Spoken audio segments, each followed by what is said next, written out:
आगे राजसूय यज्ञ का प्रसंग सुनाया गया। पांडवों ने राजसूय यज्ञ किया और राजसूय यज्ञ में ठाकुर जी को निमंत्रित किया और भगवान को पत्र में ये लिख करके भेजा कि आप अकेले मत आइएगा, कम से कम 20,000 राजाओं को संग लेकर के आइएगा। ठाकुर जी विचार करने लगे 20,000 राजा कहां से लेके जाएं। तभी जरासंध जिसने मथुरा पर चढ़ाई की थी, एक प्रकार से भगवान के नाना लगते हैं जरासंध। क्यों? क्योंकि कंस के ससुर जी हैं जरासंध, तो मामा के ससुर जी भी नाना ही लगते हैं। तो जरासंध ने 20,000 राजकुमारों को बंदी बना रखा है। ये खबर ठाकुर जी को पता चली तो भगवान ने फिर योजना बनाई, पहले जरासंध के यहाँ जाएंगे, वहां से 20,000 राजकुमारों को मुक्त करके फिर जाएंगे यज्ञ में। भगवान अपने साथ अर्जुन और भीम को लेकर के जरासंध के यहां गए। मगध नरेश, बिहार के राजा हैं जरासंध। जरासंध सामान्य नहीं था, 10,000 हाथियों का बल था जरासंध में, जिसको भगवान ने 17 बार हराया और 18वीं बार रण छोड़ करके भगवान द्वारिका भाग गए थे मथुरा से। क्यों भागे थे? क्योंकि जरासंध ब्राह्मणों को अनुष्ठान पर बैठा करके आया था कि अब की बार मैं हारना नहीं चाहिए, यदि हारा तो आप सबको जान से मार दूंगा और यदि जीता तो इतनी दक्षिणा दूंगा कि आप ब्राह्मणों को कभी किसी से मांगना नहीं पड़ेगा। तो ब्राह्मणों के हित के लिए भगवान रण छोड़ करके भाग गए। आज भगवान पुनः जरासंध के यहां जा रहे हैं। रूप बदल करके गए, भेष बदल करके गए अर्जुन, भीम और भगवान। जरासंध का नियम है कि वो ब्राह्मणों को मुंह मांगा दान देता है, क्योंकि ब्राह्मणों के आशीर्वाद से जीता था।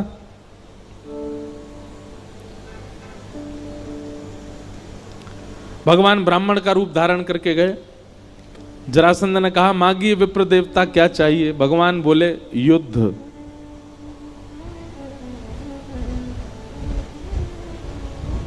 जरासंध बोला, मोल महाराज क्षमा कीजिएगा, ब्राह्मण दुनिया की कोई भी वस्तु मांग सकता, युद्ध नहीं मांग सकता। और यदि ब्राह्मण युद्ध मांग रहा है तो इसका मतलब वो ब्राह्मण नहीं है, निश्चित ही वंश में कहीं दिक्कत तो है। ब्राह्मण का युद्ध में रुचि नहीं होती। आप कौन हैं? अपना रूप बताइए मुझे। भगवान ने अपना रूप दिखाया। योगेश्वर कृष्ण को देख करके जरासंध बोला, मुझे पता था तुम ही होगे, पर एक बार रण छोड़ करके जो मेरे सामने से भाग जाता है, भगोड़ा है, मैं उससे युद्ध नहीं करता दोबारा। कायर हो तुमसे युद्ध नहीं करूंगा। हाँ भाई, तुम अपना मुख दिखाओ। अर्जुन ने अपना मुख दिखाया। बोलो, ओहो, पांडवों के मध्यस्थ भ्राता अर्जुन, तुम तो छोटे हो, छोटे बालक हो, बालकों से युद्ध नहीं करता मैं। तीसरे से कहा, तुम अपना रूप दिखाओ। तो भीम ने अपना रूप जब दिखाया, जरासंध बोला, हाँ ये मेरी टक्कर का है, इससे युद्ध करूंगा।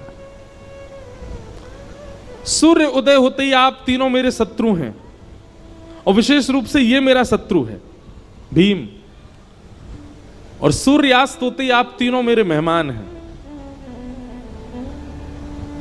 बिना अस्त्र शस्त्र के केवल मल्ल युद्ध होगा भीम और जरासंध के बीच में।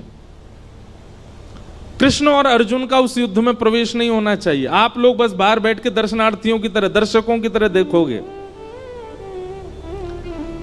भीम बोला, ये होलिका का श्रीफल मुझे ही बनना था। भगवान बोले, मेरे हाथों मरना होता तो 17 बार चढ़ाई की थी इसने मथुरा पे, तभी मर गया होता। इसकी मृत्यु तेरे हाथ ही है भीम, चिंता क्यों करता है? मैं हूं ना तेरे साथ, अर्जुन है ना, हम दोनों हैं, तेरे को जिता के लेके जाएंगे। रात्रि में सो गए। सुबह सूर्य उदय होते ही दरवाजे खटखटाने लगे। सैनिक बोले, सूर्य उदय होने में कुछ क्षणों की देरी है, युद्ध भूमि में आ जाओ, जरासंध महाराज आने वाले।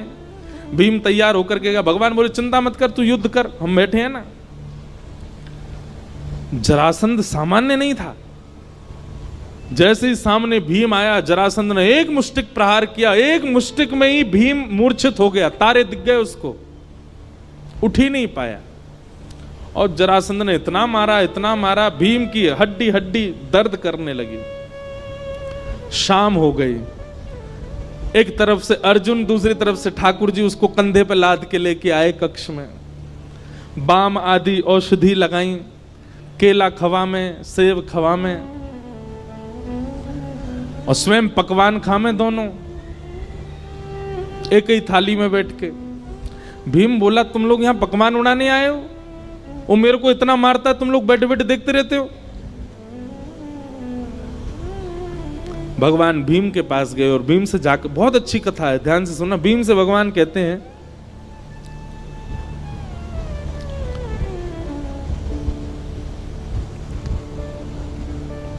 भीम तुम युद्ध करने जाते हो, एक बार भी मेरी ओर नहीं देखते, एक बार तो देखा करो, क्या पता मैं कुछ संकेत बता दूं। अब मेरा तो युद्ध भूमि में प्रवेश नहीं है ना, मैं तो बाहर ही बैठूंगा, मेरी ओर देखा तो करो कभी कभी। भीम बोला, ठीक है देखूंगा। अब इसका आध्यात्मिक अर्थ क्या है? जरासंध है मैं और आप सब जीवात्मा, भीम है मैं और आप सब जीवात्मा, और जरासंध है हमारे कर्म। हम सूर्य उदय होते ही अपने कर्मों से युद्ध प्रारंभ कर देते हैं, हम सबका युद्ध चालू हो जाता है सूर्य उदय होते ही। रात्रि में हम सब लोग विश्राम में रहते हैं, पर हम जैसे लोगों के रात में भी चलते रहते हैं युद्ध, पर एक सामान्य रूप से रात्रि में सब विश्राम में जाते हैं। रात्रि कोई किसी को तंग नहीं करता, कोई कार्य बिगड़ भी जाता है तो हम लोग कहते हैं अभी सो जाओ, सुबह देखते हैं उठ के। हमारा युद्ध ही सूर्योदय के साथ प्रारंभ हो जाता है, संसार के साथ। भगवान कहते हैं इस बीच में कभी कभी मेरी ओर देख लिया करो, मेरी ओर दृष्टि डाल लिया करो।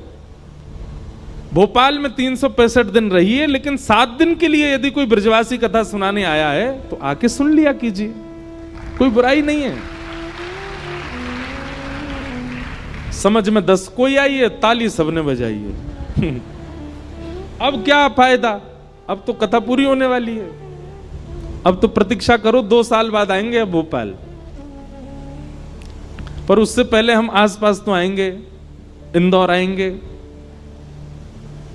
सागर आएंगे, और कहां आएंगे, नर्मदा यात्रा पे भी आएंगे।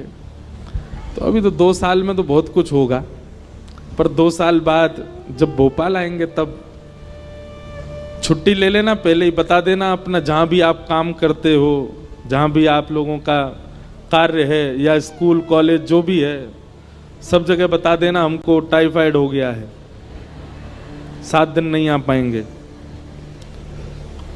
ज्यादा नहीं, 7 दिन मांग रहे हैं, 7 दिन तो पूरी कथा को दिया कीजिए, ये बहुत आवश्यक होता है जीवन के लिए।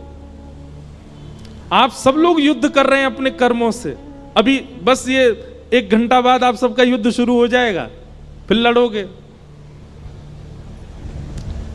7 दिन जब तक कथा चल रही थी तब तक ये लग रहा था कि थोड़े युद्ध थमे हुए हैं, थोड़ा हमारे जीवन के युद्ध जो हैं, जो इतने ज्यादा आक्रमण भीष्म पितामह की तरह बाणों की सैया पर लेटे रहते हैं हम लोग, लेकिन 7 दिन के लिए थोड़ी राहत लगती है। अभी फिर शुरू हो जाएगा 4-5 बजे से आप सबका वही संसार का सब क्रम।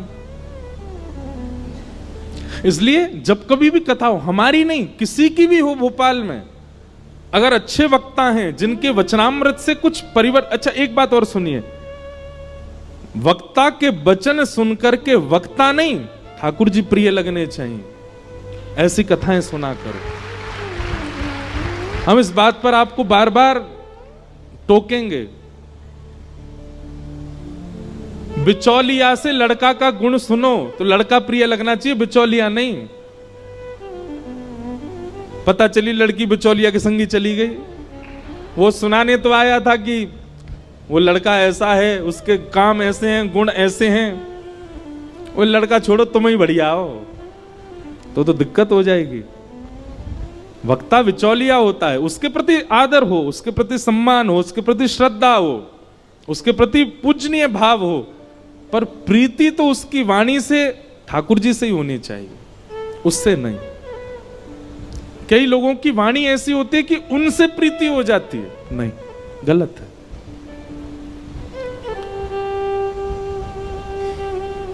तो भगवान कह रहे हैं भीम तू युद्ध करने जाता है, बीच में मुझे देखा कर। हम सबको भगवान कह रहे हैं, हम सब युद्ध करते हैं सुबह से शाम तक, बीच बीच में कभी देखा करो।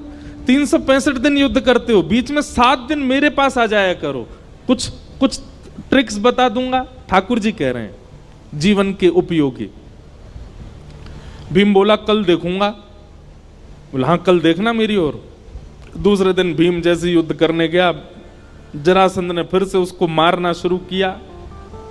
नीचे घेर के जरासंध बैठ गया भीम के ऊपर, और भीम ने दृष्टि घुमाई, ठाकुर जी केला खा रहे थे। भीम ने भगवान की ओर देखा, भगवान ने तुरंत एक पत्ता उठाया और बीच से अलग किया।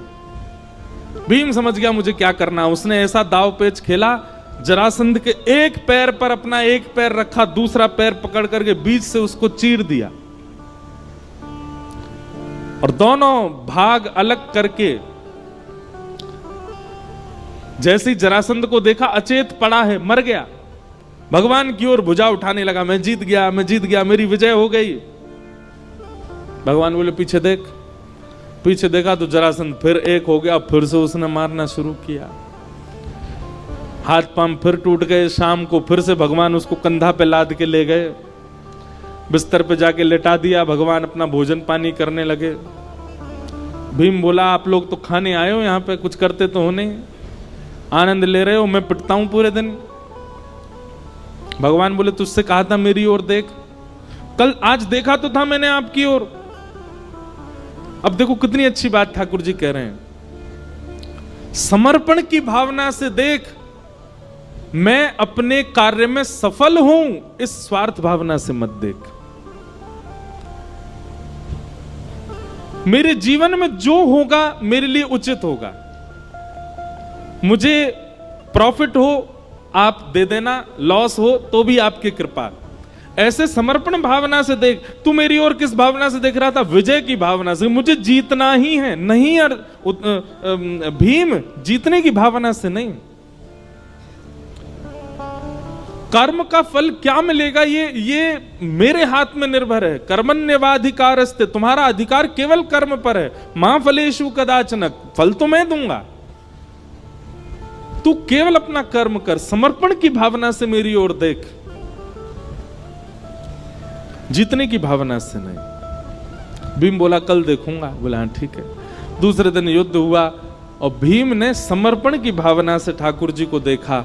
आज विजय की भावना नहीं थी, समर्पण था। नाथ जो है जीवन सब आपका है, आप निश्चित करिए, जो आपको उचित लगे वैसा हो। समर्पण की भावना से देखा तो भगवान ने भीम को योग्य जाना, और योग्य जान करके वही क्रिया की जो कल की थी, लेकिन आज उस क्रिया को करके विपरीत दिशा में फेंका। ठाकुर जी ने एक युक्ति और देखो, समर्पण की भावना से जब आप ठाकुर जी को देखते हैं और विजय की भावना से जब आप ठाकुर जी को, दोनों में अंतर क्या है? विजय की भावना में आप धैर्यवंत नहीं होते, विजय विजय विजय विजय विजय यही दिखता रहता है आपको। लेकिन जब आप समर्पण की भावना से देखते हैं तो आपका चित्त शांत होता है, आपका चित्त धैर्यवंत होता है। और धैर्यवंत होकर के जब आप जाते हैं तो ठाकुर जी शायद कुछ और युक्ति देना चाह रहे हैं, वो आप ग्रहण कर पाते हो।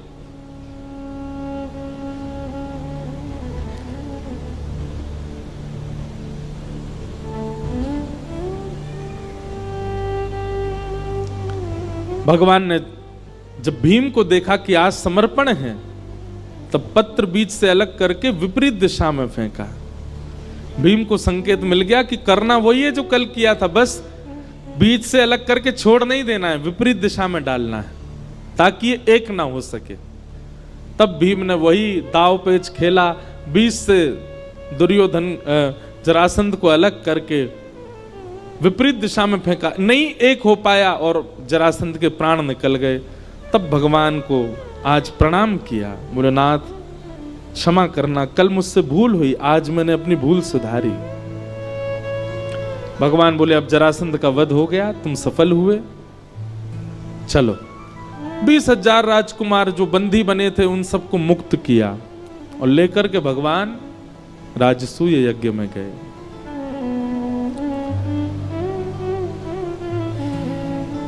राजसूय यज्ञ में जाकर के 20,000 राजकुमारों को प्रस्तुत किया, सबको अलग अलग सेवा प्रदान की गई।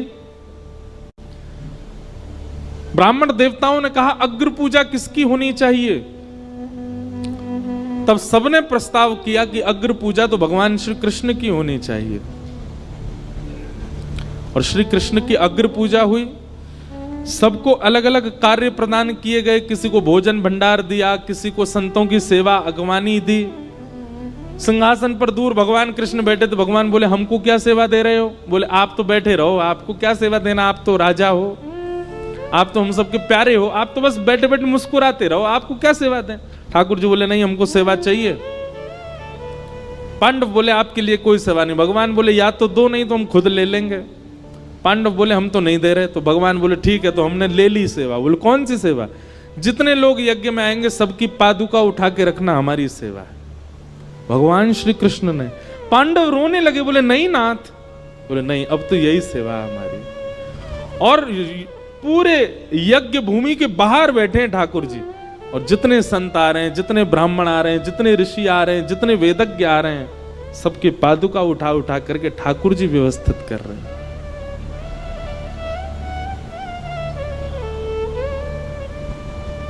बंधुओं, भगवान श्री कृष्ण के आप भक्त हो तो कुछ कुछ लक्षण ठाकुर जी जैसे भीतर आने चाहिए। और ठाकुर जी का कोई लक्षण आए चाहे ना आवे, एक लक्षण तो आना चाहिए। क्या? दीनता। ठाकुर जी बहुत दीन है। नीचे बैठने में, झुकने में, दीन बनने में ठाकुर जी को बिल्कुल संकोच नहीं होता, नेक में ही हो जाते हैं। आज का व्यक्ति दीन होना भूल गया है, वो दीन नहीं बन पाता। उसको पद प्रतिष्ठा और पदवी की इतनी ज्यादा इच्छा होती है कि वो उससे परे जा ही नहीं सकता।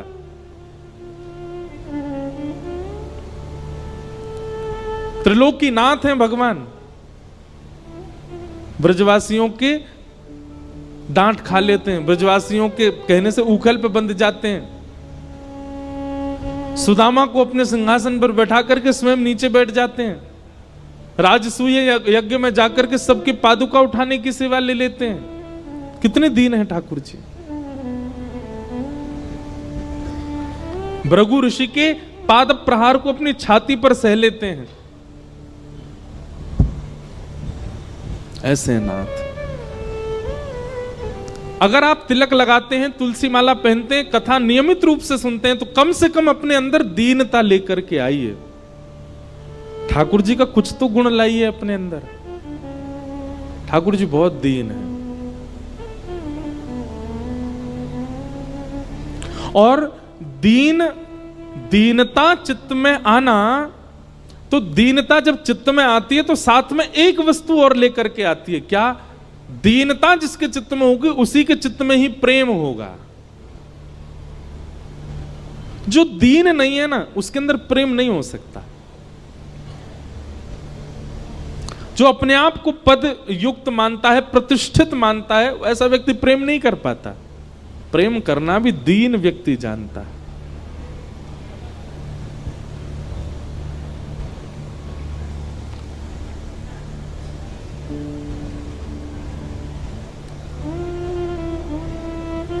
भगवान पादुका उठा रहे हैं और पांडवों का राजसूय यज्ञ पूर्ण हुआ।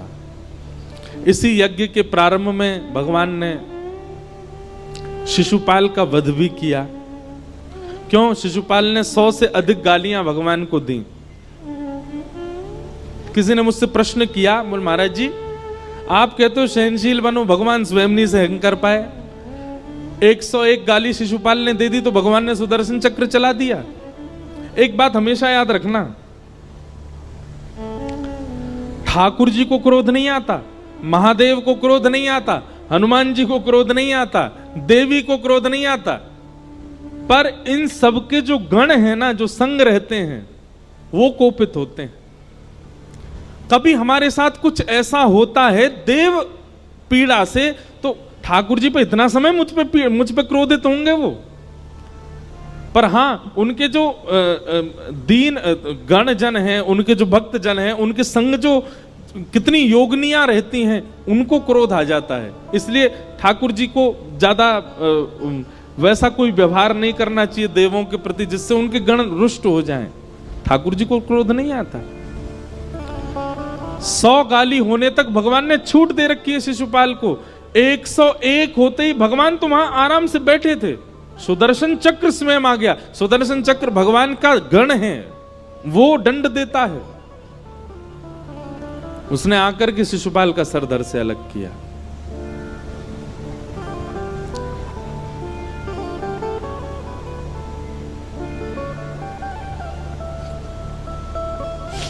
इस प्रकार राजसूय यज्ञ हुआ।